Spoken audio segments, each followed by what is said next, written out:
এবার হাওড়ার দিকে নজর রাখবো, কারণ সকালের পর বিকেলেও বিক্ষোভ হাওড়ায়। জলকষ্টের মধ্যে বিক্ষোভ হাওড়ার বেলগাছিয়ায়। ধসের পরেও আবর্জনা ফেলায় রীতিমতো ক্ষোভ এলাকাবাসী। জেলা শাসক পুলিশ কমিশনের সামনেই বিক্ষোভ। রানা আমার সঙ্গে আমার প্রতিনিধি রৌনক রয়েছে। রৌনক, এই মুহূর্তের পরিস্থিতি জানাবে। রৌনক। একেবারে বেলগাছিয়া ডাম্পিং গ্রাউন্ড, যেখানে কিন্তু গতকাল ধস নেমেছে এবং যে পাইপ লাইন ফেটে বিপত্তি, তারপরে গতকাল কিন্তু পরিদর্শন এখানে আসে হাওড়ার জেলা শাসক পি দীপাপ্রিয়া এবং পুলিশ কমিশনার প্রবীণ কুমার ত্রিপাঠী। আজও ঠিক কিছুক্ষণ আগে তারা এলাকা পরিদর্শন এসেছিলেন, ঘটনাস্থল পরিদর্শন করতে এসেছিলেন। ঠিক তারা বেরিয়ে যাওয়ার পরই কিন্তু বিক্ষোভে ফেটে পড়েন স্থানীয় বাসিন্দারা। কারণ সকালবেলা তারা যেটা বলছিল যে এখানে এরকম ধস নেওয়ার পরে আবারও আবর্জনার গাড়ি ময়লা ফেলতে আসছিল। পুলিশের কথা তারা আজকে বিক্ষোভ তুলে নিয়েছিল, কিন্তু তারা জেলা শাসকের সঙ্গে কথা বলার চেষ্টা করেন। তাদের অভিযোগ যে জেলা শাসক তাদের সঙ্গে কথা বলেনি বা তাদেরকে কোনোভাবেই এই বিষয়ের কোনো সুরাহা তারা দেননি। গতকালও তাদের সঙ্গে কোনো কথা বলা হয়নি এবং আজকে আসার পরও তারা একাধিকবার চেষ্টা করেছিলেন জেলা শাসকের সঙ্গে কথা বলার বা এই যে আবর্জনা এখানে ফেলা হবে না এই নিয়ে কোনো সুরাহা পাওয়ার জন্য তারা কথা বলার চেষ্টা করেছিলেন। তাদের অভিযোগ জেলা শাসক তাদের সঙ্গে কোনো রকম কথা বলেনি, সেই নিয়ে কিন্তু একটা উত্তেজনা তৈরি হয়।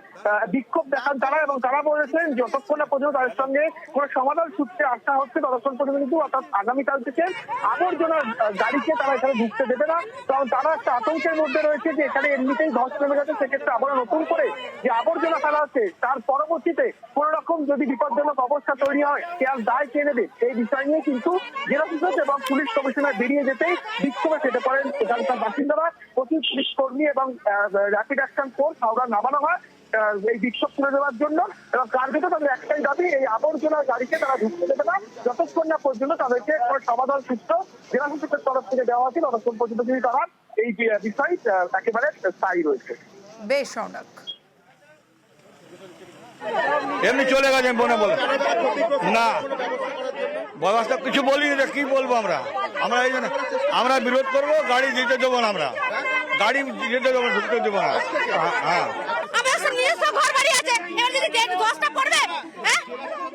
পরিদর্শন করলো, কথা বলার চেষ্টা করলো, কিছু বললো না, চলে গেল। মাঝ রাতে যদি হসটা যদি না হবে তাহলে আমরা কি করবো? আমরা তো বলছি ঢুকতে দেবো না। এবার দেখাবো সরকারি হাসপাতাল, কিন্তু সেই হাসপাতালে বেআইনি কারবার। সরকারি হাসপাতালে বেসরকারিভাবে স্বাস্থ্য পরীক্ষা। মহিষাদলের বাসুলিয়া গ্রামীণ হাসপাতালে অভিযোগ। প্রথমে কি অভিযোগ রোগীর আত্মীয়দের শোনাবো।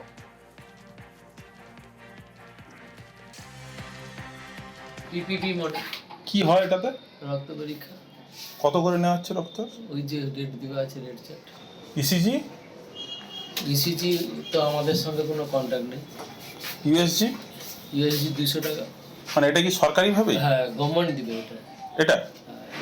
কিন্তু ওইদিকে যে বিনামূল্যে পরীক্ষা কেন্দ্র করা আছে সেটা বিনামূল্যে, সে তার যেমন তাতে হবে। যদি ইমার্জেন্সি কোনো থাকে, ধর রাত্রিবিত্রি বা যখন ওটা মেশিন খারাপ হবে তখন সেই জন্য। মানে এটা শুধু রক্ত পরীক্ষা আর ইসিজি না, আলট্রাসোনোগ্রাফি বিশেষ।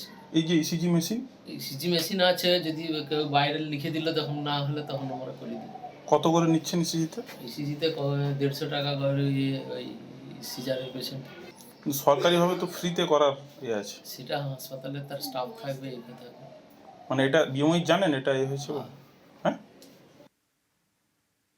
কত নিল আল্ট্রাসাউন্ড করা? 350, মানে ছবি নিতে 350 টাকা নিয়েছে, নাহলে সব বিনা পয়সাতে। কারা নিচ্ছে? মোট ওইখানে যে যেখানে রক্ত রিপোর্ট করছে ওইখানে যে আলট্রাসোনা করে সেইখানে নিচ্ছে। আগে অন্যান্যদের কাছ থেকে নিচ্ছে? না, আগে ঠিক এটা জানি না, কিন্তু আমার কাছ থেকে নিয়েছে। আর রক্ত রিপোর্টের 130 টাকা করে নিয়েছে। এইখানে রক্ত রিপোর্টের এইখানে 130 টাকা করে নিচ্ছে। হসপিটালের ভেতরে? হ্যাঁ। সুজিত ভৌমিক রয়েছে আমার সঙ্গে, সুজিতের সঙ্গে কথা বলবো। সুজিত, তো আজব ঘটনা। সরকারি হাসপাতাল, সেই হাসপাতালে যেখানে বিনামূল্যে এই সমস্ত পরীক্ষা হওয়ার কথা, সেখানে হাসপাতালের ভিতরেই পয়সা দিয়ে করাতে হচ্ছে সমস্ত পরীক্ষা। কেন? হাসপাতাল কর্তৃপক্ষ কি জানে গোটা বিষয়টা?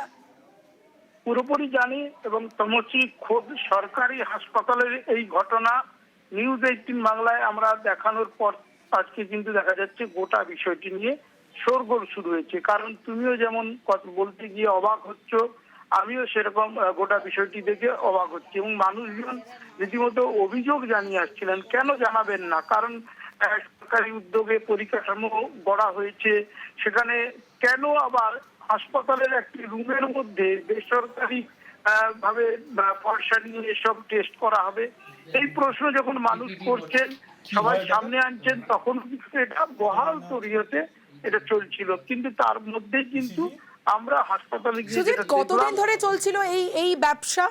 ইউএসজি দেখো একেবারে বলা যায় মানে এটা কি বিভিন্ন সরকারি মডেলের মেয়াদ শেষ হয়েছে 3 বছর আগে।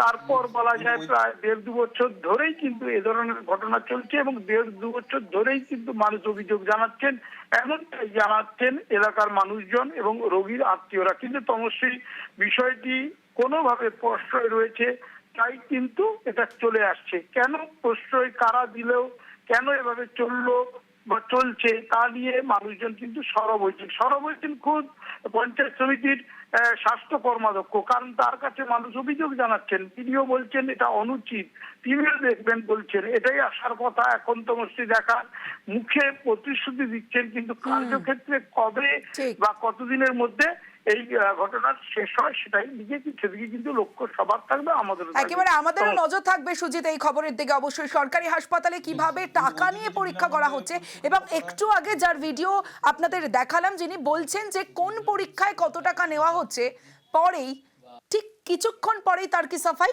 দেখুন।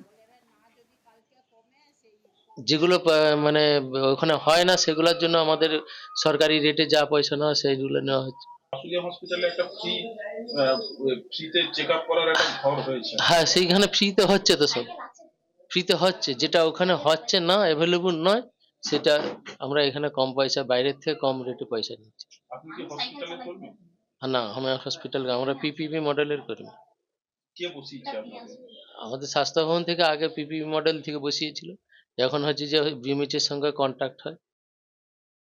আগে আমাদের এই হসপিটালে একটা পিপিপি মডেলে হেলথ কেয়ার বলে একটা ইউনিটকে আমরা এই রক্ত পরীক্ষার জন্য তাদেরকে দেওয়া হতো, কিন্তু এখন সেই ব্যবস্থা বন্ধ হয়ে গেছে। তবে কেন করছে ওরা টাকা নিচ্ছে এ ব্যাপারে আমার কিছু বলা নেই, এটা সিএমএইচ সাহেব বা বিএমএইচ সাহেব বলতে পারবেন, কারণ এটা হওয়া উচিত নয়। এটা হেলথ দপ্তর দেখে, বিএমও সাহেবই দেখেন। এটা আগে পিপিপি মডেলে ছিল, এটা হওয়ার পরে এটা থাকার বাঞ্ছনীয় নয়, ফ্রি অফ কস্ট। যারা পেশেন্ট তারা এই সমস্ত পরীক্ষা পরিচালনা করবে শুনলাম, আমি দেখছি বিএমও সাহেবের সঙ্গে কথা বলে কি চলছে। এবার দেখাবো রাতারাতি জমির চরিত্র বদল করে দখলের অভিযোগ। জমি দখলের অভিযোগ নেতার বিরুদ্ধে, সেখানে পাঁচিল তোলা হচ্ছে, একাধিক জায়গা দখল করে সেখানে পাঁচিল তোলা হচ্ছে। কল্যাণ রয়েছে আমার সঙ্গে। কল্যাণ, কে নেতা এবং কেনই বা পাঁচিল তোলা হচ্ছে? একেবারেই তমশ্রী জানিয়ে রাখি, এই যে নেতার বিরুদ্ধে অভিযোগ উঠছে, এনার নাম হচ্ছে গৌতম মণ্ডল। গৌতম মণ্ডল মূলত যে ভাঙড় 1 নম্বর ব্লকের তারদাও অঞ্চল রয়েছে, সেই তারদাও অঞ্চল তৃণমূলের সভাপতি, সেই গৌতম মণ্ডলের বিরুদ্ধেই মূলত অভিযোগ উঠছে। কি অভিযোগ না, গ্রামবাসী বা যে সমস্ত চাষিরা রয়েছে তারা অভিযোগ করছে রাতারাতি তাদের জমি এই গৌতম মণ্ডল এবং তার বাহিনী কার্যত ভয় দেখিয়ে দখল করে নিচ্ছে। তারই পাশাপাশি নিচু জমির মাটি কেটে অন্যত্র জমি ভরাট করছে। তারই সঙ্গে সঙ্গে বিশাল পাঁচিল তোলা হচ্ছে এলাকায়। দিনে দুপুরে এই সমস্ত পাঁচিল তোলার পাশাপাশি এই জমি দখলের কাজ নিয়ে একাধিকবার প্রশাসনের বিভিন্ন দপ্তরে কিন্তু এই সমস্ত চাষিরা তারা লিখিত অভিযোগ দায়ের পর্যন্ত করেছে। কিন্তু এত কিছু অভিযোগ দায়েরের পরও কোনো রকম প্রশাসনের পক্ষ থেকে কোনো সুরা হয়নি বলেই এই চাষিরা অভিযোগ করছে। কার্যত আমরা খবর দেখালাম, এরপরে আদেও কোনো পদক্ষেপ নেওয়া হয় কিনা অবশ্যই আমাদের নজর থাকবে।